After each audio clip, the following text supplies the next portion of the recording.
Dayaw, sa atin lang to. Gusto ko magpabinyag din eh.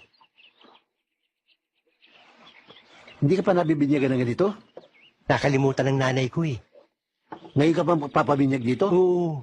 60 anyos ka na yata. Gusto ko na mag-asawa eh. May kasabihan, pag hindi binyagan, magiging mutain yung anak ko eh. Sabi lang yon. Sige, siya raw. Ano? Mantukmol, di pa raw siya nabibinyagan ng ganito. Naku, hindi na ako pa pwede. Nangangatog na yung kamay ko eh. Tsaka hapon-hapon na ako, nagdodoble yung tingin ko eh. Kita mo yung kamay mo, na-discuss ko na. Ikaw na mamana dyan. Ha? Total, dati mo naman trabaho yan eh. Sige, Oh, ito ang gamit. Marunong ka pa ba niya? mas magaling ang kamay ko dyan. Bayaw, hindi kaya mga matis? Hindi pa ngayon yun. Ha? Hindi pa ngayon yun. Baka makabutsi Ha? pa yan. Tanda na nito. Teka muna, wala na tayong baru-baruan eh. Bayaw, may dala ko. May dala ka? Oo, kahapong panabalitaan to eh. Kaya nag-ready na ako eh. Walang iya. Parang sipit ng inchik. Kaya nagpahuli ko eh.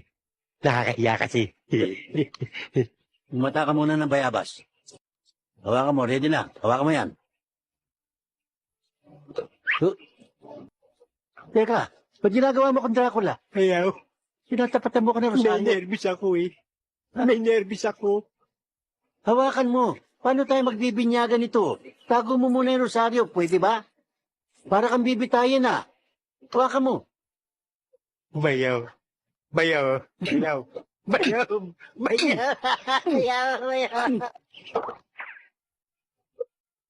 Napinggaw.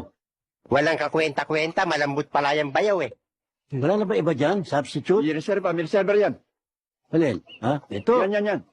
Dito naman siguro, yari ka na. Bayaw, para ka magtatantad ng lechon eh. Huwag tayo na pamukpok. Bayaw! Bayaw! Para kang papatay ng bayawak eh. Eh, ang kapal ng balat mo. Pwedeng gawing boots. Bayaw! Hawakan mo.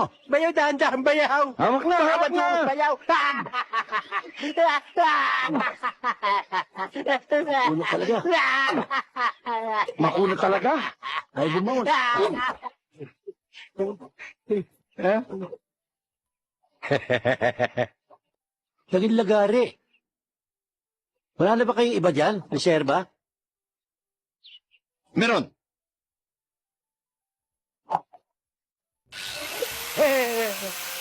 Para sa bakal na yan eh. Bayaw! Hindi ito bakal, wag mo welding yan, bayaw! Bayaw! Bayaw!